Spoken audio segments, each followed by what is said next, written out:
Bore da iawn I chi gyd a chroeso i'r oedfa. Mae'n hyfryd I weld chi. Rai ymwelwyr, hyfryd. Hyfryd I weld chi nôl. Lovely to see you back with us. Hyfryd. I ni ychydig yn llai na beth o'n I bore Sul ddiwetha, ond fel fi'n dweud yn aml yn yr hwyr, quality, not quantity, sydd da ni bore yma, ond pidwch gweud na wrth y gweddill, wrth reswm. On hyfryd I weld chi. Lovely to see you all and welcome to the service. Hope we have a blessing of being together, and to those joining us as usual on the webcam on Facebook and YouTube. And we join together with our opening hymn 246, 246 a chwech. Dyw tairnasa ar y ddeiar o'r gorllewin pell i'r de, cymerfeddiant o'r ardaloedd pellaf twyllaf I syne, hael cyfiawnder, llanw'r ddeiar fawr a thras, ac ar fore hyfryd heilog, hael cyfiawnder, llanw'r ddeiar fawr a thras. Diolch.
Dwi'n troi at ail lythyr Paul at y Corinthiad ar gyfer ein darlleniad ni y bore yma. We're in Paul's second letter to the Corinthians, and if you wish to follow the reading in your English Bibles in the pews, I'm on page 1176, 1176, the second letter of Paul to the Corinthians, chapter 4, the light of the gospel, trysor mewn llestri pridd. rhan gyfoethog iawn o'r ysgrythyr. So 2 Corinthians chapter 4, and selected verses from that chapter. Am hynny, gan fod y weinidogaeth hon gennym drwy drigaredd Duw, nid ydym yn digaloni. Ar ydym wedi ymwrthod â ffyrdd dirgel a chywilyddus, nid ydym yn arfer cyfrwystra nac yn llurgunio gair Duw. Os yw'n hefengil ni dan orchydd, yn achos y rhai sydd ar lwybr colledigaeth yma hi felly, yr angredinwyr a dallodd Duw'r oes bresennol ei meddyliau, rhag iddynt weld goleuni efengil gogoniant Crist, delw Duw. Nid ein pregethu ein hunain yr ydym, ond Iesu Grist yn arglwydd, a ninnau yn weisio ni chwi mwyn Iesu. Oherwydd y Duw a ddywedodd llywyrchyd goleuni o'r tywyllwch a lewyrchodd yn ein calonnau i roi ni o leini'r wybodaeth am ogoniant Duw yn wyneb Iesu Grist. Ond a mae'r trysor hwn gennym mewn llestri pridd i ddangos mai eiddo Duw yw'r gallu tra rhagorol ac nid eiddo'n ni. Ym mhob peth yr ydym yn cael ein gorthrymu, ond nid ein llethu. Ein bwrw i ansicrwydd ond nid i anobaith, ein herlyd ond nid ein gadael yn amddifad, ein taro i lawr ond nid ein dinistrio. Yr ydym bob amser yn dwyn gyda ni yn ein corff farwolaeth yr arglwydd Iesu, mwyn i fywyd Iesu hefyd gael ei ddwyn i'r amlwg yn ein corff ni. Oherwydd yr ydym ni a ninnau'n fyw yn cael ein tryddodi yn wastad i farwolaeth mwyn Iesu, i fywyd Iesu hefyd gael ei ddwyn i'r amlwg yn ein cnawd marwol ni. Gan fod gennym ni yr un ysbryd crediniol yr ysgrifennir amdano yng ngeiriau'r ysgrythyr, credais ac am hynny a lleferais, yr ydym ninnau hefyd yn credu ac am hynny yn llefaru, gan wybod y byddir hwn y gyfododd yr arglwydd Iesu a'n cyfodi ninnau hefyd gyda Iesu, a'n gosod ger ei fron gyda chwi. Oherwydd eich mwyn chwi y mae'r cyfan, fel y bwy ras Duw fynd ar gynnydd ymhlith mwy a mwy o bobl, ac amlhau'r diolch fwy gogoniant Duw. Am hynny, nid ydym yn digaloni, ein bod yn allanol yn dadfeilio, yn fewnol fe'n hadnewyddu'r ddydd ar ôl dydd, oherwydd y baich ysgam o orthrymder sydd arnom yn awr, darparu yma i y tu hwnt i bob mesur bwysau tragwyddol o agoniant i ni. Dim ond i ni gadw'n golwg nid ar y pethau a welir, ond ar y pethau na welir. Dros amser y mae'r pethau a welir, ond y mae'r pethau na welir yn dragwyddol. Mae'r geiriau yna wastad yn anharo i bob tro dwi'n ei darllen nhw. Ychwaneged yw i fendith at y darllen a'r gwrando a'r deall hefyd o'i air. Ac fe, un o ni, i ganu gyda'n gilydd, yr eminesa 600, distewch, cans mae presenoldeb Crist y sanctaidd un ger llaw, dewch, plygwch ger ei fron mewn dwfn barchedig fraw. Di bechod yw e fe, lle saif mae'n sanctaidd le. Distewch, cans mae presenoldeb Crist y sanctaidd un ger llaw. 600. Christ,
Gawn ni droi nawr at Dduw mewn gweddi. Let us turn now to God in prayer.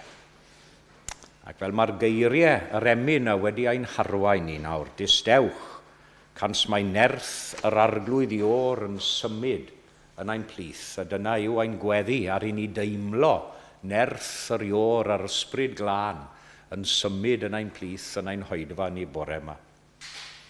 Ac i ni'n gweddio am arweiniad yr ysbryd glân, achos i ni'n gwybod i ni'n gallu nesau atat gyda'n geiriau o arglwydd, ond ein meddyliau ni yn gallu crwydro o hoeli a meddwl, ddydd a nos crwydredig wrth dynefol gros, a fflanaf ysbryd yn y tir sy'n llifo o lawenydd pyr. Gracious God, as we come now before you once more in prayer, we realize that you can speak to us in all kinds of different ways, and through all kinds of different people as well. And forgive us now that our minds and ears and hearts can be closed to what you have to say for us so often. Forgive us that we avoid sometimes perhaps that which challenges us in our spiritual life, in our faith, that which unsettles us perhaps. Open our ears and our eyes and our hearts now to hear and to see and to feel what you are saying to each and every one of us this morning.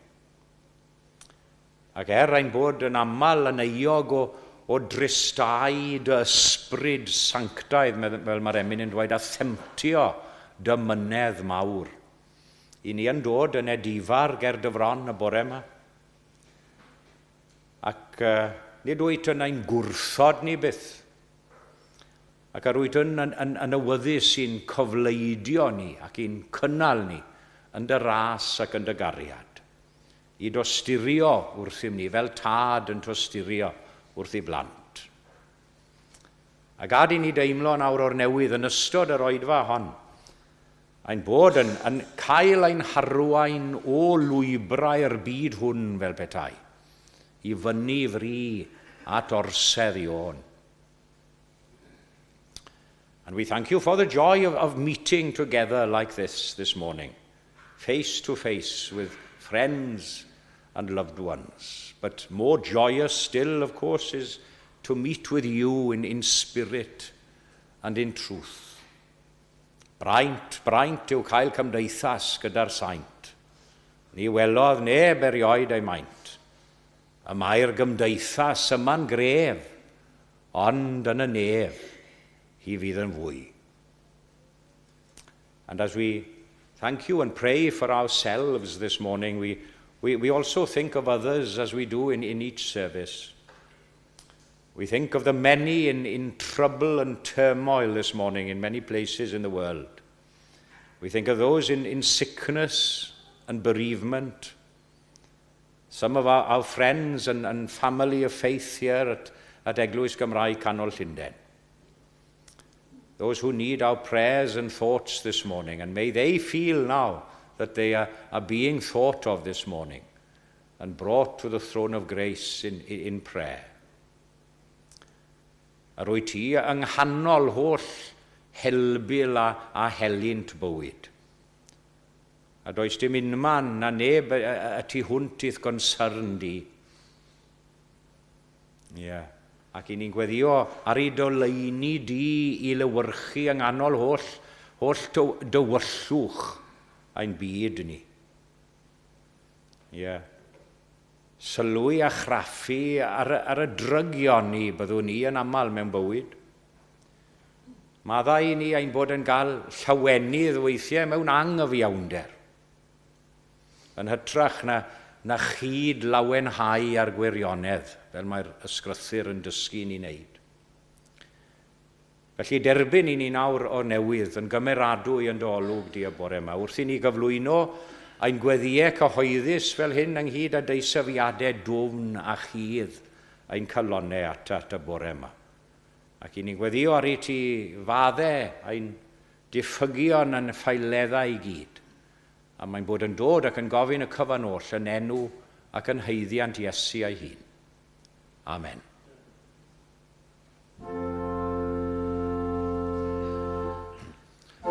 Ein tad ar hwnnw eton a nefoedd sanctaidd i'r enw deled a dair nas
deler Good morning to you all, and as Rob said, a warm welcome to our visitors. And hopefully we can have a chat afterwards and a cup of tea. Croeso I bawb, a chroeso i'r rhai sy'n muno â ni ar y we. A hefyd, mae'n hyfryd gweld Thomas a Miriam o efo ni y bore yma. Gai ddiolch i'n gweinidog am ein harwain ni yn yr oedfa fore.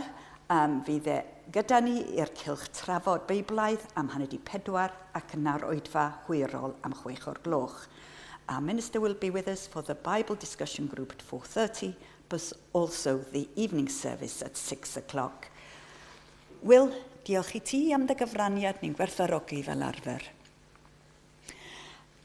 In the coming week, on Wednesday, midweek, there's a short service followed by at 1:00, so that's at midday, then at 1:00 is our monthly organ recital.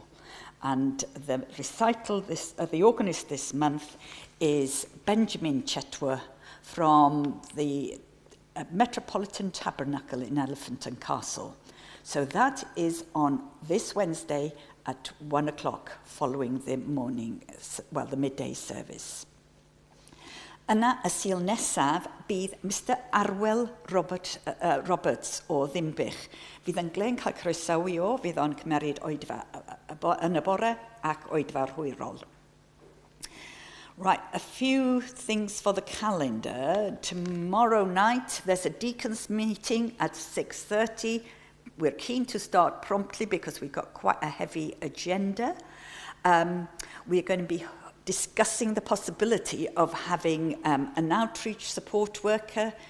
If the deacons are in support of this, we might well bring the issue to a church meeting ar Sul y Blodau, which is the 28th of June. So potentially we might have a church meeting following the service on the 28th of June. Mentioning the 28th of June, it will be Sul y Blodau. There's a tradition with this church, I think going back well over 100 years, of decorating the church on this particular Sunday. So if we're inviting you to bring a little posy of flowers from your garden or whatever, and bring it to the church, and you can give it to whoever you want or take it home afterwards. So that's on the 28th of June. Trip y Gymdeithas, we are delaying, or postponing, I should say, the Gymdeithas trip to Oxford at the moment. So we'll most probably try and rearrange it in the autumn. So dim trip y Gymdeithas ar y 4 o Orffennaf. Now we'll come round and do the collection, and yes, do come and join us for a cup of tea afterwards.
Mentioned the postponement of the trip to Oxford. There's nobody to blame but myself, because I usually, before the trip at Gymraeg, I go on a little recce and see where we're going to have coffee and this, that, the other, and have lunch. Well, I haven't had a chance this year between everything and all the things, so we might have a little autumn trip.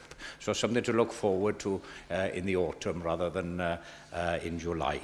Felly, fe ganwn ni gyda'n gilydd 581 o arglwydd, dyro awel a honno'n awel gref i godi fysbryd egwan o'r ddeiar hyd y nef, yr awel sy'n gwasgaru y tew gymylau mawr, mae fenaid am ei theimlo o'r nefoedd, doed i lawr, geiriau hyfryd Dafydd William, Llandeilo Talabont.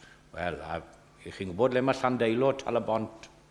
Lle byddwch chi mwy gyfarwydd ar lle fel Pontarddulais, a byddwch Llandeilo Talabont. Ie, da iawn.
Fel mae'r rhan fwyaf ohonoch chi yn gwybod am hwnni, dwi wedi bod bant eitha lot yn ddiweddar, fel Sonia si, a ddim wedi cael cyfle i drefnu'r trip.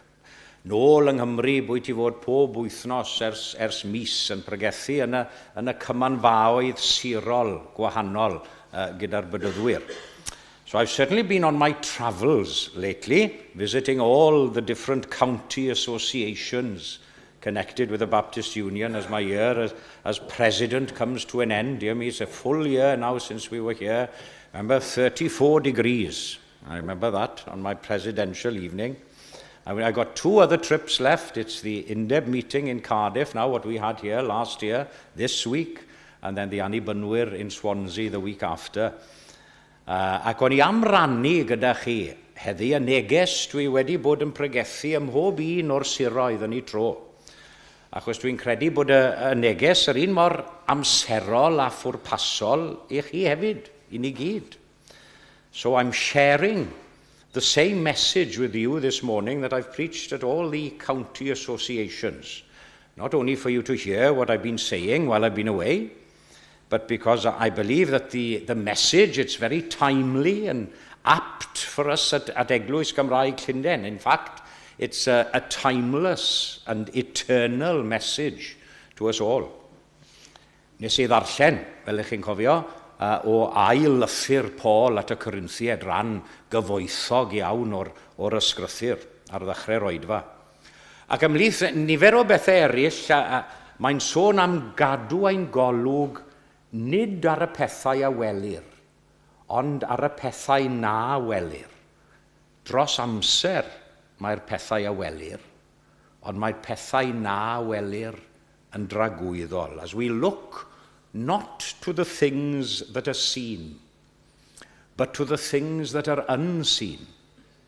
For the things that are seen are transient, they pass away. But the things that are unseen are eternal. And in considering the spirit and expression of these words, I'm taking another verse or text as our text this morning. Words which at one time were thought to have been written by Paul as well, but now the biblical scholars think that the letter to the Hebrews wasn't written by Paul, but someone else. But the authorship of the words isn't really that important. That's not the main consideration, but rather the truth of the words, and the truth of the word that we read in this particular verse. Jesus Christ, the same yesterday, today, and forever. Iesu Grist yr un ydyw ddoi, heddiw ac am byth. Falle bod rai o'ch chi dal yn gyfarwydd ar hyn gyfieithiad. Iesu Grist ddoi a heddiw yr un ac yn dragywydd.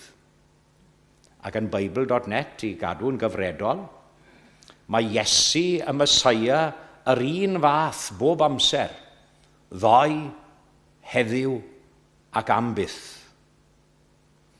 I meant to mention at the beginning as well, there are a number who tune in every week. If there are some who've heard this sermon while I've been back in Wales, well, I apologize now, but you're hearing it for the second time. But we've come together now this morning as people with a long historic lineage, haven't we? A very long, commendable and praiseworthy history. We're not people who started on our spiritual journey yesterday. We've inherited something from the past. Ni'n etifeddion o rywbeth byw a real, traddodiad angydffurfiol, the non-conformist tradition, sydd wedi lliwio gan ddewrder ac aberth a gweledigaeth a gwasanaeth a chan argyhoeddiad di-ysgog yn y Crist byw atgyfodedig, di-gyfnewid. And we can all stand firm on this glorious truth this morning. Jesus Christ, the same yesterday, today, and forever.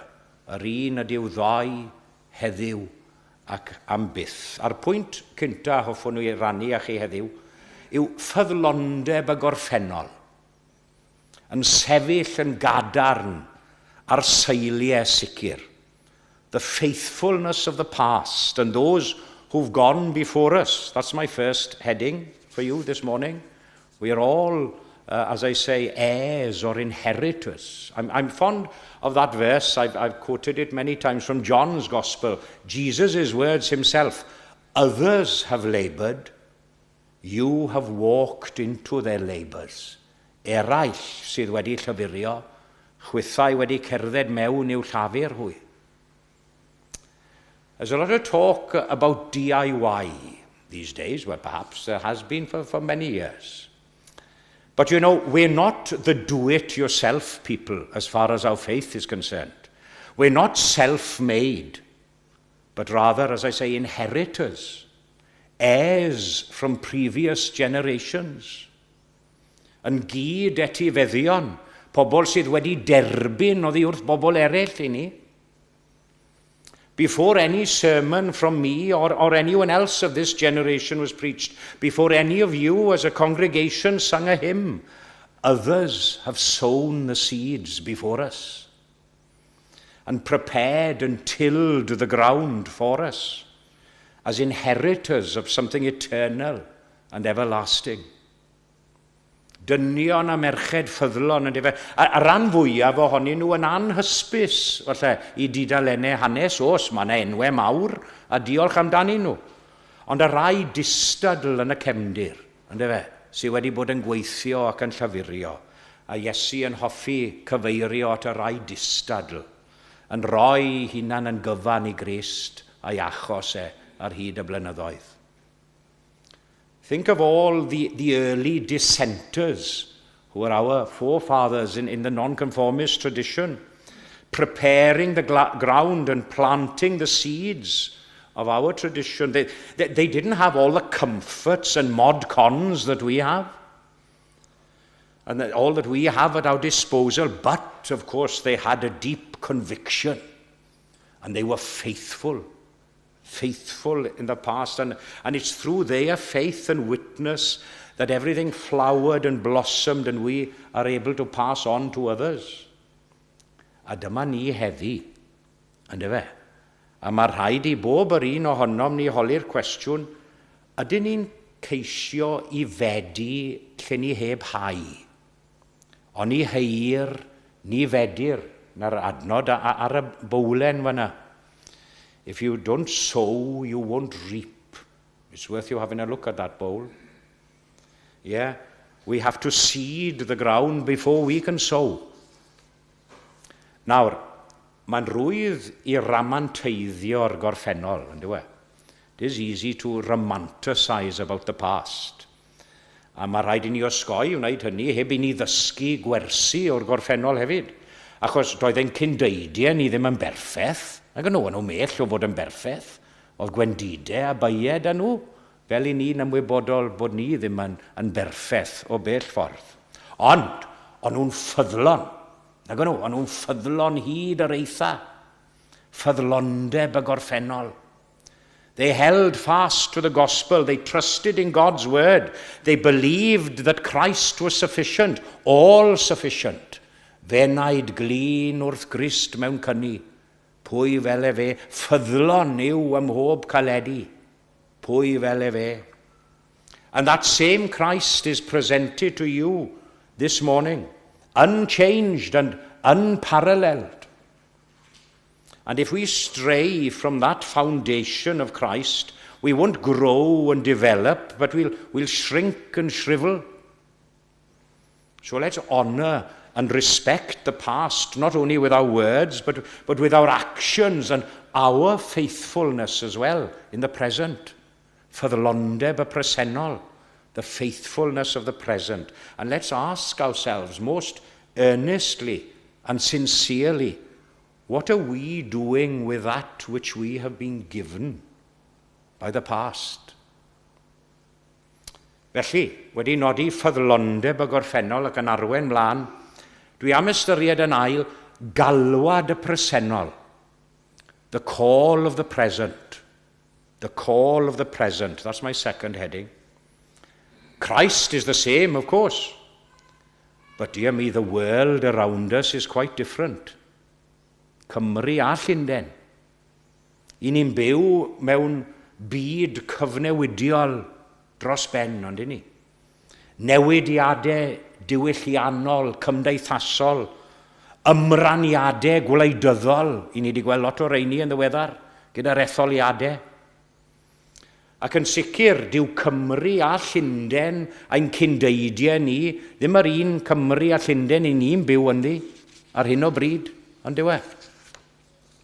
Of course, the temptation is, on the one hand, to grasp tightly on the past, on that which was, as if everything was sacred and not to change it a bit, or to turn away from some aspects of the gospel in an attempt to be more modern and appealing and trendy to the present age. Well, I think both are wrong, really. There is a middle ground there. The message, yes, the message has to be the same, unchanged and eternal. Newid mae gwybodaeth a disgeidiaeth dyn, ydy, ond chi'n cofio geiriau elfed, aros mae efengil Iesu, byth yr un, dyw hwnna ddim yn newid. Because the gospel, of course, it isn't ours to edit or to revise as we see fit. Humanity is still lost. Humanity is still lost, and we still need each and every one of us to be reconciled to God. And that in and through Jesus Christ as we believe as Christians. Does dim ots faint o newid diwylliannol neu gymdeithasol sy'n digwydd, mae'r gwirionedd hwnnw yn aros yr un peth. But of course, what about the means? Beth am y dulliau? Do you know, if our forefathers were alive today, would they insist that we do everything in the same way as they did? Or with their faith and vision, and dear me, they had great vision as well, that was so characteristic of them, would they use every way and every means possible to proclaim the gospel? Anchwiliadwyolid i'r asef. By ni'n trafod rhywbeth pwysig nos yfori am dyfodol yr Eglwys. Wy'n siŵr bydden nhw am fentro mewn ffydd, gweledigaeth. Achos mae'n rhaid i ni fod yn barod i holi cwestiynau anodd i'n hunain. Odyn ni'n cyfathrebu'n eglur hefyd? Odyn ni'n cyrraedd y bobl yn y man lle maen nhw? Are we equipping the next and future generations? Are we present in our communities in the ways which reflect the love and truth of Christ?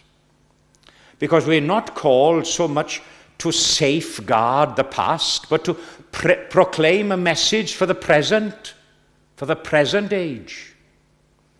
Ac mae'r neges honno dal yn berthnasol, mae'n dal yn amserol, mae'n dal i achub, mae'n dal i waredu, mae'n dal i ryddhau bobl o gaethiwed ofn a phechod. Because there are many in our society today who obviously don't know Christ. They're looking, they're searching for something, that empty void. They're struggling under the stress and strains of life. Do you know, some are nearly broken under the stresses and strains of life. Some feel as if they are broken. And we have been called to share those words of life with them. Sing them over again to me. Beautiful words of life. Chi'n cofio'r un Ghana? We used to sing that in day school from Sankey and Moody. Sing them over again to me. Wonderful words of life. Let me more of their beauty see. Wonderful words of life. Beautiful words. Wonderful words. Wonderful words of life. Bidwch sibrwd nhw. Bidwch glastwreiddio nhw. Gwedwch nhw gydag eglurder, gydag egni, gydag angerdd i'r oes sydd ohoni. Oherwydd bod yr un Crist a fi'n achub a'n cyndeidiau ni yn dal i achub hyd y dydd heddi, cofiwch. Sy'n farwen ni at y pwynt ola. Gobaith y dyfodol.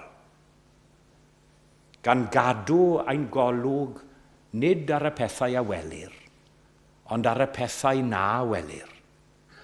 Dros amser mae'r pethau a welir. ond mae pethau na welir yn dragwyddol. That's my third and final point. Hope for the future. Hope for the future. Pobl y gobaith mawr i ni, nid pobl y cystydd mawr fel nhw arfer sôn amdano.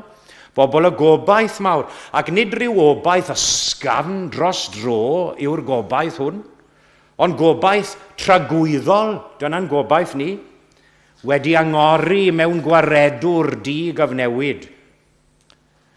Do you know, it's only natural, it's only human, I'd say, that we're influenced and affected by that which we see and experience now, in the here and now, as we say.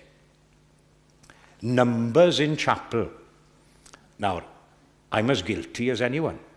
You know, the first question I'll ask is not, oh, what was the text? Or did you have a blessing? Or did you feel, was the Spirit? Oh, how many were there? Yeah. What were the numbers? Financial considerations, yes, obviously important, you can't, but is that our sole existence? Canol ein Addoliad. And again, I'm speaking as somebody who loves these old chapels. I wish we could save each and every one of them. Yeah? But these things are important, I say, don't get me wrong. Without the numbers and without the money, we would, obviously, we wouldn't be here. But, and this is the important but, are they of eternal importance? O bwys dragwyddol, eternity. Because if we lose our sight of eternity, we've lost our whole point and purpose as Christians in the world. Dyw Eglwys Iesu Grist ar y ddaiar, boed yn fedyddwyr neu'n annibynwyr neu'n fethodistiaid neu anglicaniaid neu Wesleyaid neu beth bynnag. Dyw e ddim yn sefydliad i'w gynnal, ond yn bobl sy'n cael eu paratoi ar gyfer gogoniant, a hynny'n ogoniant tragwyddol. Do you know, every sermon that's ever been preached, every prayer that's ever been offered, every hymn that's ever been sung, every service that's ever been held, they're not means to an end in their own selves. They're signposts. They're signposts pointing beyond the here and now to eternity, towards eternity. Because one day, one day, everything that we see now will disappear. Now, that's not being pessimistic. That's being realistic. That's not pessimism. That's realism. Pob adeilad dynol, pob system a strwythyr enwadol, a'n mynd i'r undeb nawr, a ddau undeb yn yr wythnosau, bydd rhaid ni'n dod i ben, rhyw ddydd, bydd nhw'n dod i ben. Pob gorchest a llwyddiant wedi peidio bod, ond, ac eto, dyma'r ond mawr, bydd teyrnas Iesu Grist yn para, hyd byth teyrnas ydyw, na ddiflanna. And you know, this is the greatest wonder of all, that you and me this morning, in Eglwys Gymraeg, Canol, Llundain, are a part of that eternal kingdom.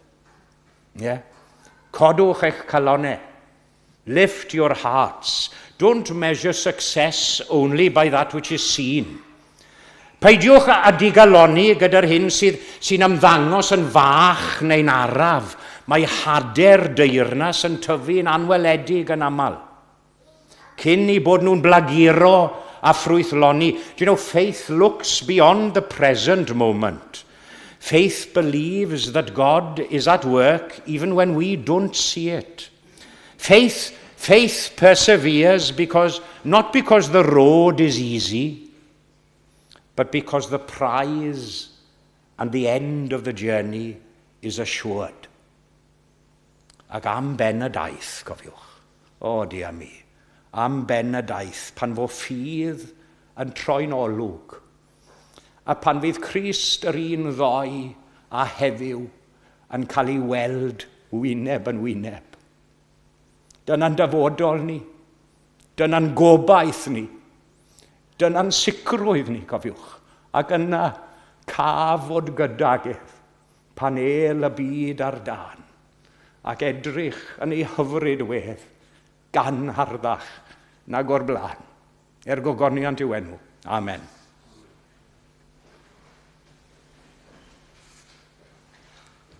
Ac eto yn ryfedd iawn. Pa emyn addas arall, heb ymgynghori a Will. I couldn't, I say we didn't discuss, and I didn't say what my sermon was, but they couldn't have had a better hymn. Mawr oedd Crist yn rhagwyddoldeb. Mawr yn gwisgo natur dyn, mawr yn marw ar Galfaria, mawr yn meiddi angau hun.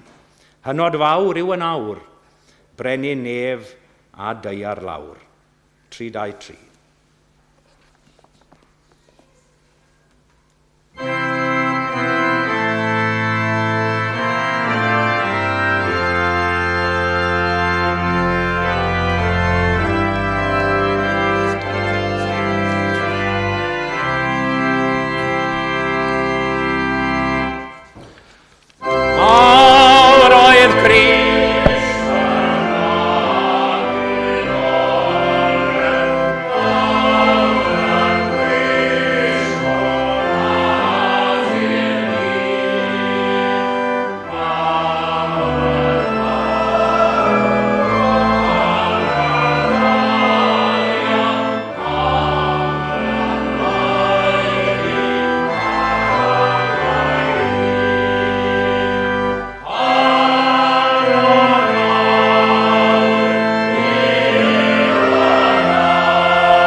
Gawn ni roi ein gofal nawr i'r arglwydd. Let us commit ourselves to God in prayer. Mawr yw ef yn y nef, ar ei orsedd gadarn gref.